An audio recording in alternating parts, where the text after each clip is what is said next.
l'entreprise Dans nos cœurs. Alors, qu'est-ce que c'est ? C'est un réseau où l'on peut tout simplement venir partager, déposer des messages, des photos, échanger sur la personne disparue. Je crois que c'est au décès de votre père, vous aviez 21 ans à l'époque, que vous avez eu envie de vous intéresser au service qui existait. Tout à fait, oui. Comment ça s'est passé dans votre tête ? Comme vous l'avez dit, j'ai perdu mon père. Et à ce moment-là, je me suis rendu compte de plusieurs constats.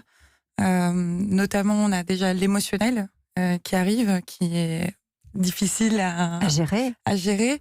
Et puis après, on a plus des questions pratiques, on va dire l'organisation des obsèques, on va avoir l'accueil de la famille, comment on prévient également les proches du défunt. On va avoir des contraintes de temps, de distance à gérer. Et puis après, il y a le après obsèques, c'est-à-dire la solitude qui peut arriver, et puis comment on s'exprime, parce qu'on peut avoir connu une même personne. Vous voyez, moi, par exemple, j'ai perdu mon père, mais par exemple, pour ma maman, c'était son mari. Et on était dans une même famille, mais avec un lien différent. Avec un lien différent.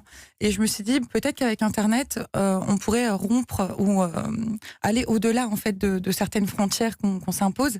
Et c'est vrai que la solution de préserver le souvenir ou de délier les langues un peu sur Internet, c'est imposé un peu comme une évidence. Donc vous avez créé Paradis Blanc, qui était une start-up qui n'a pas fonctionné, en tout cas pas comme vous le souhaitiez. Du coup, vous vous êtes tourné vers Dans nos cœurs qui existait déjà, et vous êtes arrivé avec finalement votre propre conception. On est là en 2017, c'est ça ? Oui, c'est ça, exactement. Donc, Paradis Blanc a fonctionné dans une certaine mesure parce que la volonté, c'était déjà de créer un service.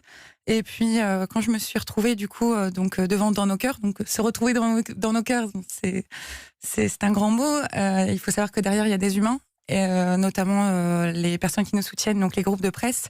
Et ils ont apprécié, en fait, cette vision humaine que j'ai pu leur proposer par rapport à ce secteur-là, entre guillemets. Et depuis 2017, on a vraiment retravaillé notre ADN pour non seulement délivrer une information, donc l'information liée aux obsèques, c'est-à-dire la vie de décès, voilà, etc.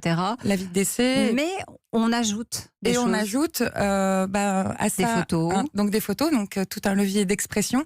On va pouvoir s'exprimer sur le défunt, sur les souvenirs qu'on a eus avec cette personne, partager des messages de condoléances, des messages de remerciements.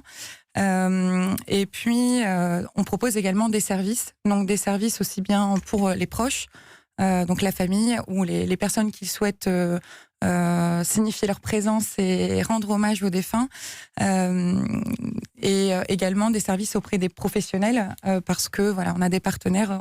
J'en ai un juste à côté de moi qui s'appelle En sa mémoire, et avec qui on travaille pour faciliter en fait le travail de deuil, faciliter le message de condoléances qu'on souhaite, l'hommage qu'on souhaite rendre délivrer au défunt et à sa famille.